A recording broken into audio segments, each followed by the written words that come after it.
This comes from Linda McQuaig and Neil Brooks in Canadian Dimension. I've been really enjoying Canadian Dimension as a source. So, here we go.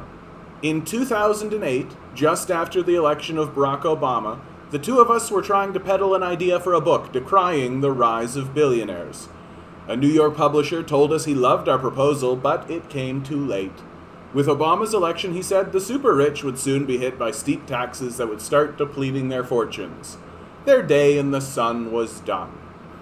The publisher apparently wasn't acquainted with the first law of taxes, that the rich will fight a tax increase as fiercely and ruthlessly as Donald Trump will fight an election loss. The only difference is that the rich don't settle for clown shows. They hire top lawyers and win. And so they have, to the detriment of all of us. One of the most profound changes over the past 40 years has been the ever-increasing concentration of wealth in the hands of a tiny number of individuals who control an ever-rising percentage of the world's limited resources. As their share of the world's wealth has risen to incomprehensible levels, so too has their power over us, effectively nullifying democracy and threatening the very livability of the planet. This increasing dominance of billionaires, and how it renders us powerless to protect ourselves in the most basic ways, should be front and center in the current federal election campaign. Instead, it's barely even identified as an issue. The New Democratic Party, alone among our federal political parties, has called for an annual net wealth tax, which would apply exclusively to people with assets worth $10 million or more. Such a tax could raise $10 billion a year, thereby helping to fund social programs and making our tax system fairer. Those are both very important goals, but there's another even more compelling reason for a wealth tax: to prevent wealthy interests from becoming so powerful they effectively have veto power over the will of the people. The point is easily illustrated by the crucial issue of climate change.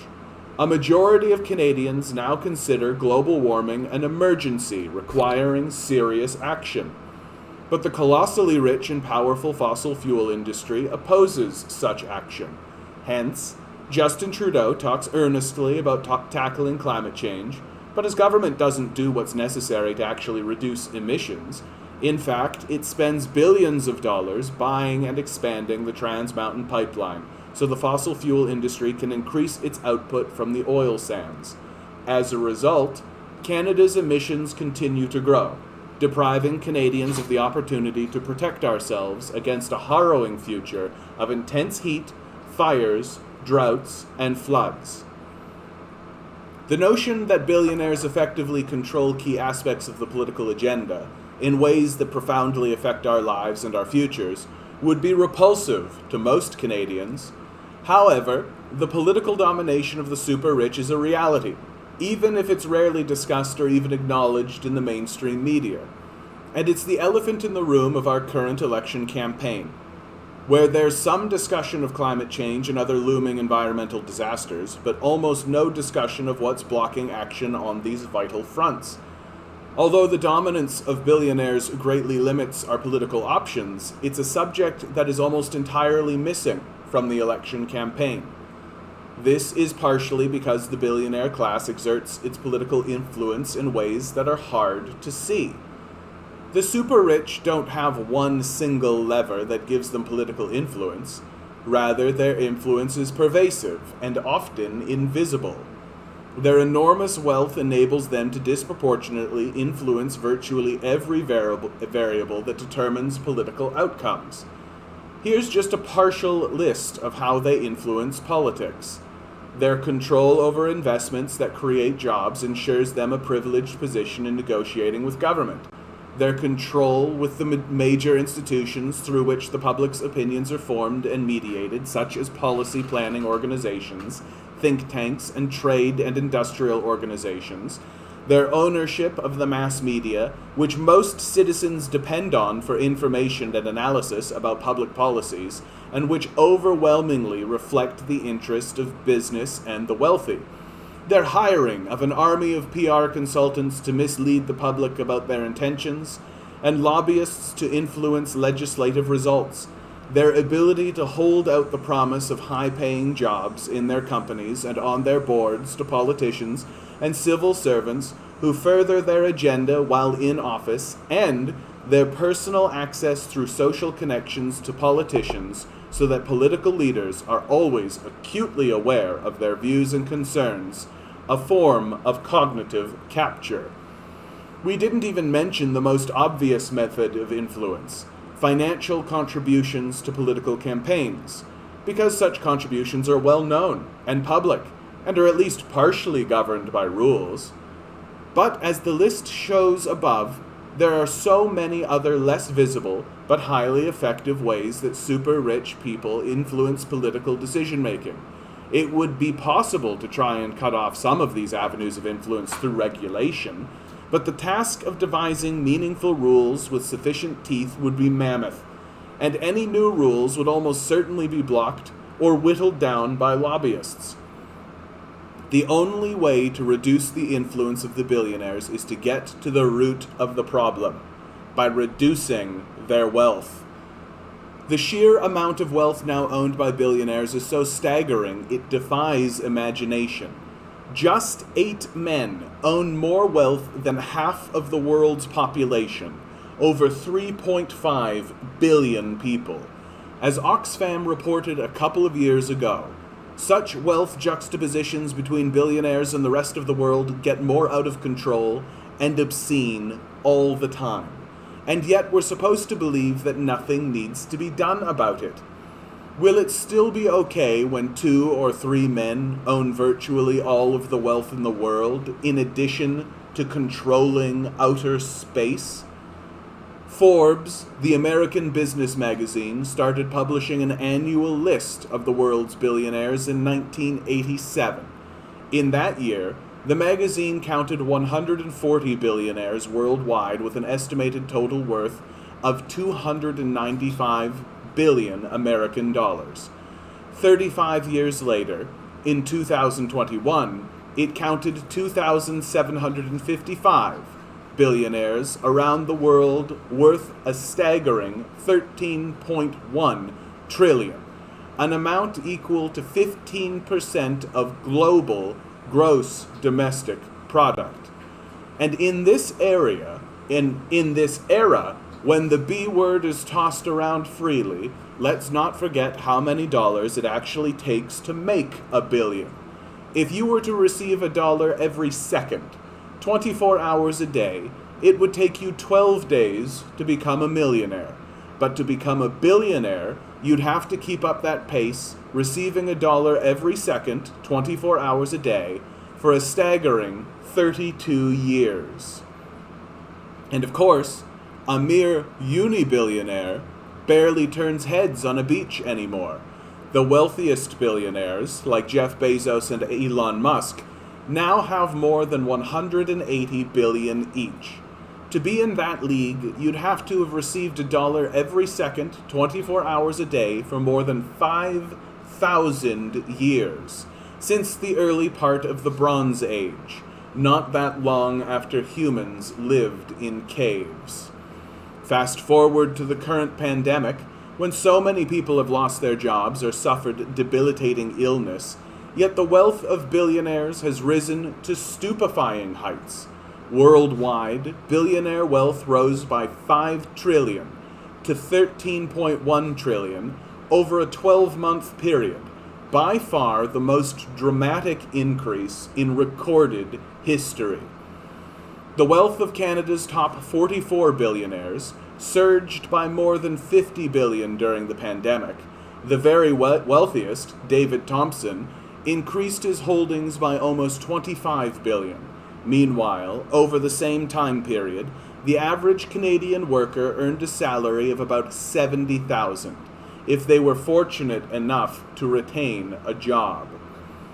David Thompson's income during the pandemic was 342,000 times greater than what the average Canadian earned over the same period. Did Thompson, who inherited control of his media empire, work 342,000 times as hard as the average Canadian? Is he Is he 342,000 times smarter? Did he make sacrifices that were 342,000 times greater?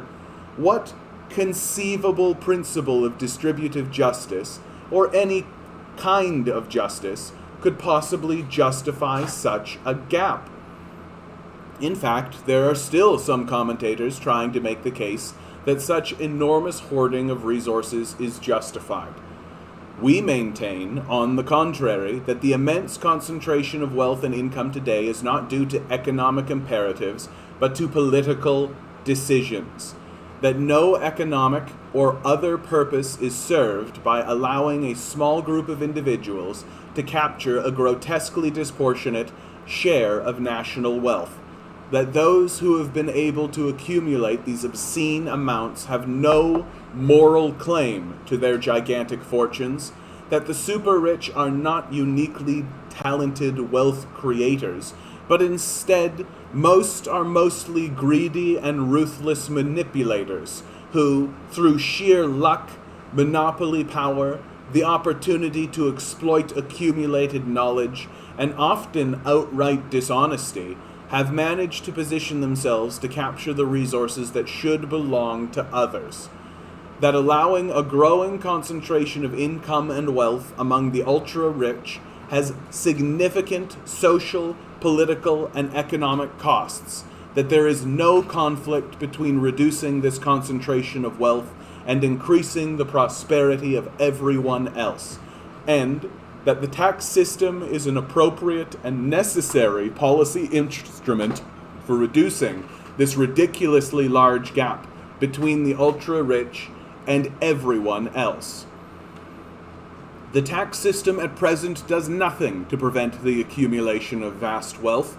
The inadequacy of the income tax for making the ultra-rich pay their fair share was starkly revealed earlier this year, and in a report published by ProPublica, an American investigative news organization.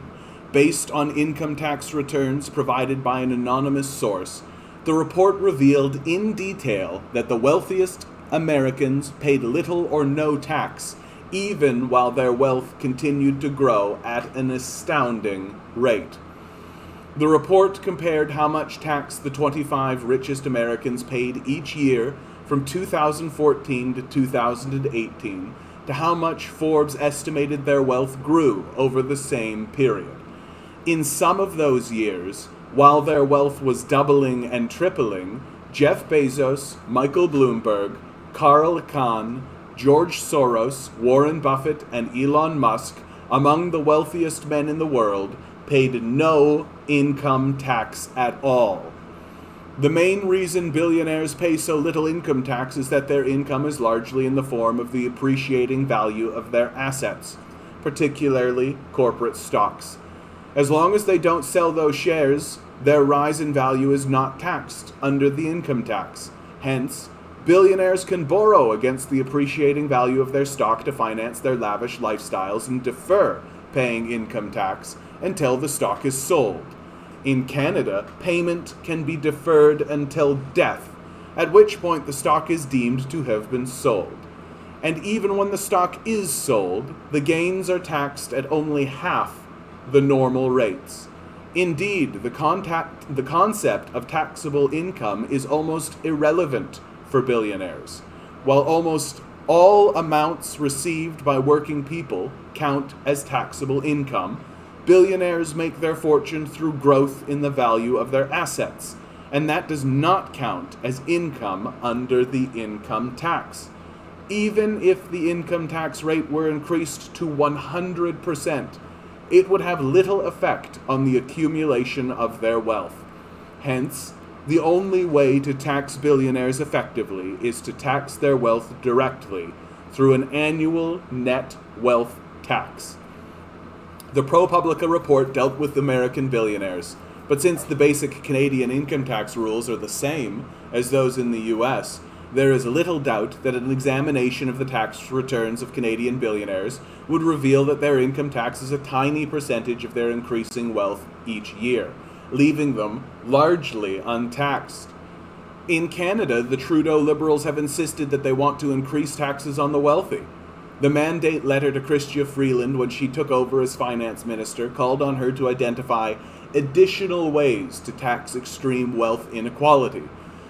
Apparently following through on that, Freeland's 2021 budget proposed a 10% luxury tax on new cars and aircraft costing more than $100,000, and new boats costing more than $25,000. As the budget noted, even as Canadians have sacrificed to keep our economy going through the pandemic, some of the wealthiest have done well. True, Canada's billionaires are richer by $50 billion. So making David Thompson pay a few $1,000s more for a yacht or a private jet should even things up, right? The current interest in wealth taxes really got started with the 2019 Democratic presidential campaigns of U.S. Senators Elizabeth Warren and Bernie Sanders.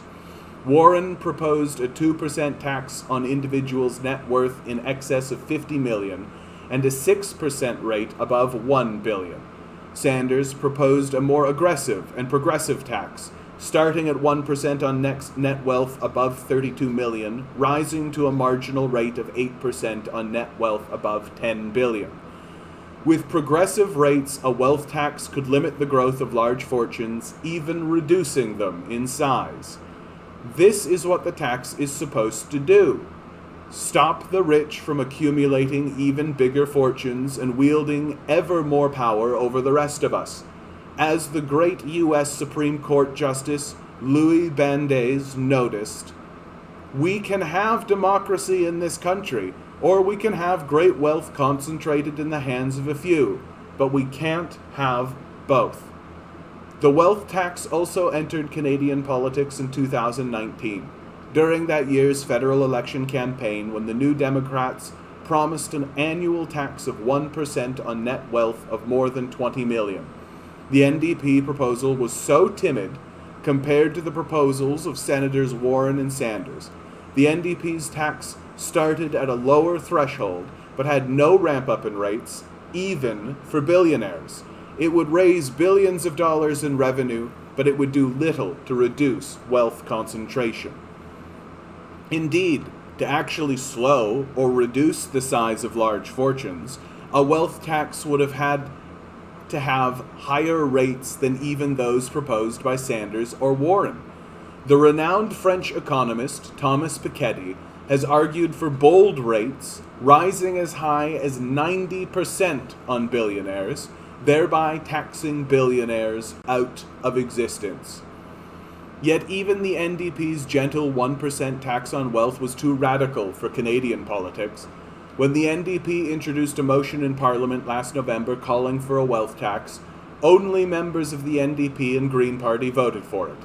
Finance Minister Freeland, no doubt keenly searching for additional ways to tax extreme wealth inequality, somehow failed to notice this obvious way. In the current election campaign, the NDP has dropped the threshold for its wealth tax so that the 1% levy applies to all households with assets exceeding $10 million. This lower threshold means the tax would hit 87,000 wealthy households, rather than just 13,800 even wealthier ones, and raise an estimated $10 billion a year. A net annual wealth tax is, just as it sounds, a tax levied annually on the value of a taxpayer's wealth. It would include bank deposits, stocks and bonds, housing and real estate, assets in insurance, pension plans and trusts, business assets, personal assets such as artwork, boats, and airplanes. Any liabilities, such as mortgages and loans, would be deducted from the total value of assets to arrive at the taxpayer's net wealth. Both in Canada and the United States, the idea of a wealth tax has sparked predictably fierce responses from billionaires, their supporters, their business interests, the right-wing think tanks they support, and the newspapers they own. In response to Senator Warren's proposal, a former Goldman Sachs executive thoughtfully exclaimed, "This is the fucking American dream she is shitting on." The wealthy have a long history of concocting fatuous arguments about why they shouldn't face higher taxes. Here's a list of the most common ones currently being trotted out against an annual net wealth tax. Taxing wealth is unpopular. Despite the biased slant of mainstream Canadian media outlets, public opinion polls show strong and rising support among Canadians for a wealth tax. In a recent poll, Abacus data found an astounding 89% of Canadians supported a 1% annual tax on wealth above $20 million. Surely among the highest approval ratings for a public policy proposed in Canada. Support was spread among demographic groups, provinces, and political party supporters. For example, 83% of those intending to vote Conservative supported the idea, as did 91% of Liberal supporters, 93% of NDP supporters, 96% of Bloc Québécois supporters, and 95% of Green Party supporters. An annual net wealth tax is foreign to the Canadian tax system. In fact, Canada has an annual wealth tax. It's called the property tax. This regressive tax is imposed on almost all the wealth held by low and middle income Canadians, namely on the value of their only substantial asset, their homes. A comprehensive net wealth tax would simply extend the property tax logically to all forms of property, including that held primarily by the wealthiest, such as stocks and bonds.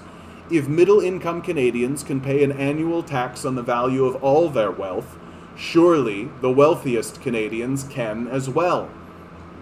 A wealth tax has not worked in countries that have adopted it.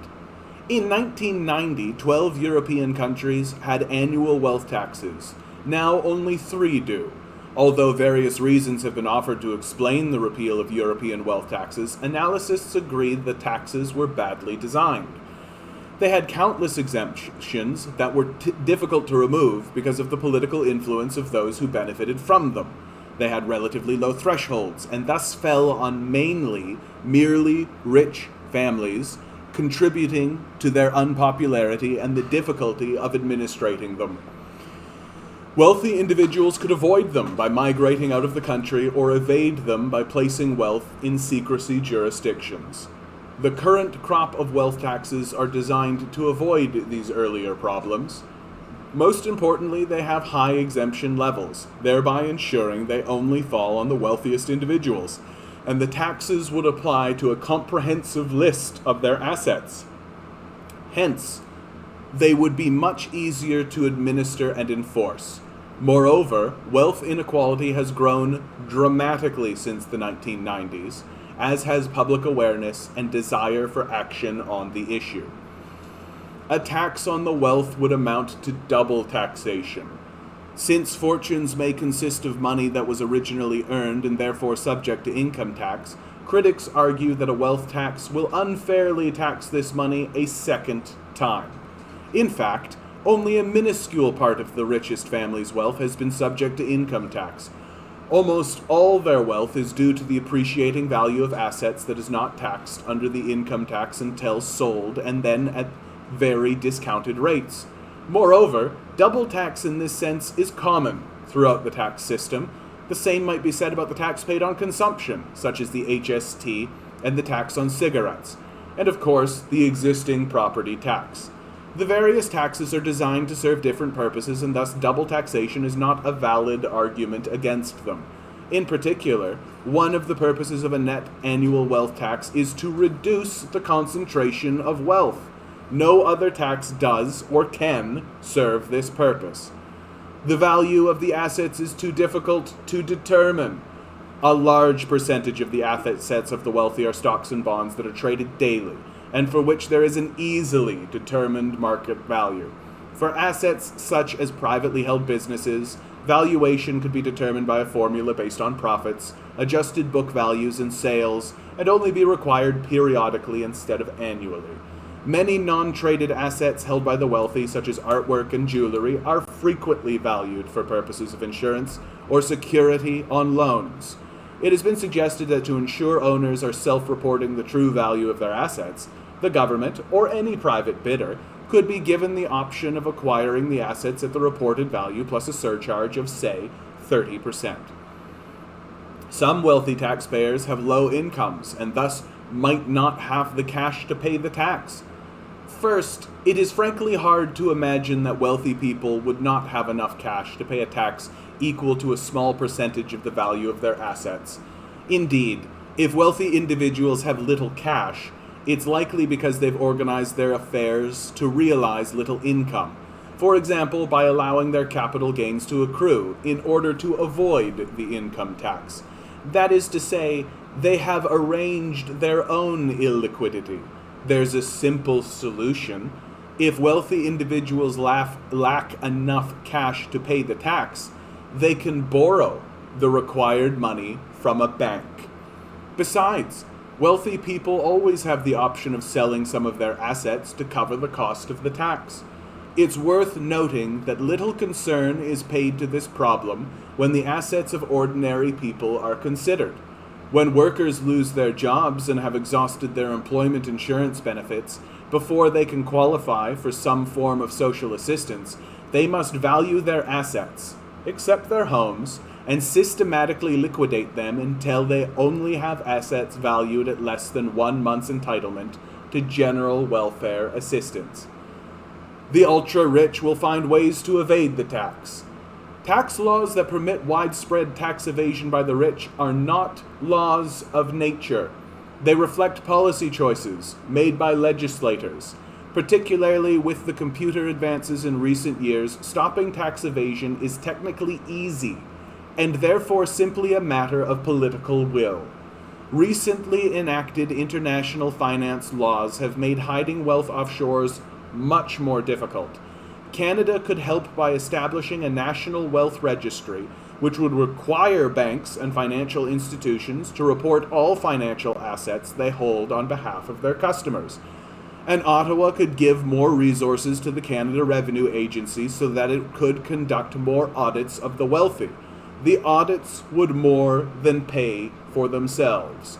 Finally, Canada could clamp down on the super-rich hiding assets from tax authorities by imposing and enforcing draconian penalties, including imprisonment. The ultra-rich will avoid the tax by moving out of the country. A wealth tax would be much harder to avoid than the income tax. The tax is straightforward, with all the taxpayers' wealth simply valued at the end of the tax year.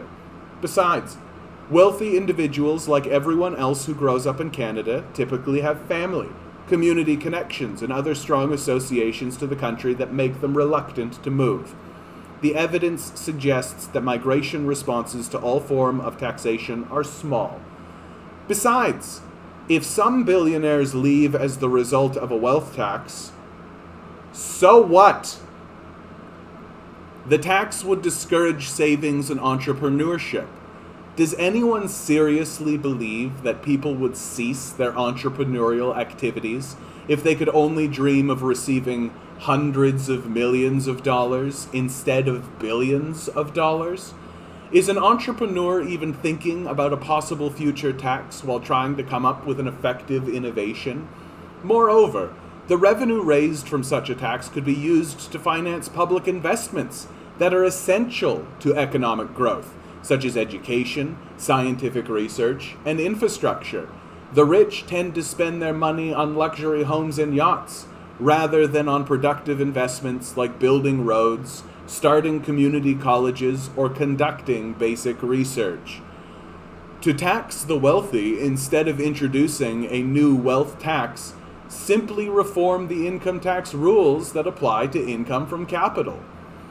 The fortunes of the wealthiest taxpayers are mostly accumulated through the appreciating value of their assets, most often through the ownership of corporations that do not pay dividends.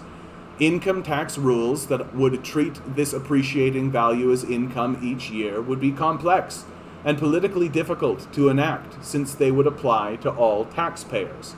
An annual net wealth tax is a much more feasible way of increasing tax exclusively on the ultra-rich. Moreover, a wealth tax, since it taxes a taxpayer's wealth regardless of the rate of return, encourages entrepreneurs to invest where they think they can generate the highest return. Compared to the income tax, it shifts taxes from productive to unproductive entrepreneurs. Also, to the extent a wealth tax falls on the owners of large businesses that have attained a dominant position in their industries, it would help other smaller players and therefore encourage more competition and innovation. Contrary to popular lore, the super rich are not uniquely talented individuals deserving of enormous rewards. They became rich, in most cases, because of brute luck, because they were born into the right family, or because they were able to capitalize on socially created opportunities. Most of them do work of marginally social value, or often work that is actually destructive to society and the environment. To the extent that their contributions benefit the world, countless other individuals could undoubtedly make similar or better contributions if they were given more opportunities to develop their skills and ideas. As usual, Noam Chomsky captured the essence of the situation. One might speculate, rather plausibly, that wealth and power tend to accrue to those who are ruthless, cunning, avaricious, self-seeking, lacking in sympathy and compassion, subservient to authority, willing to abandon principle for material gain, and so on. Linda McQuaig and Neil Brooks are authors of The Trouble with Billionaires, published by Penguin Books Canada 2010 and later in the United States and the United Kingdom. Neil Brooks is a professor emeritus of tax policy at Osgoode Hall Law School in Toronto. Linda McQuaig is a journalist and author, most recently of The Sport and Prey of Capitalists. I love doing that, man. I love reading articles, especially ones that are well written and researched and argued and brilliant. Like this is it. Like any of these fucking facetious bullshit arguments that come out about like, oh, well, the wealthy will just do this. Like, get fucked. Get fucked. Get fucked.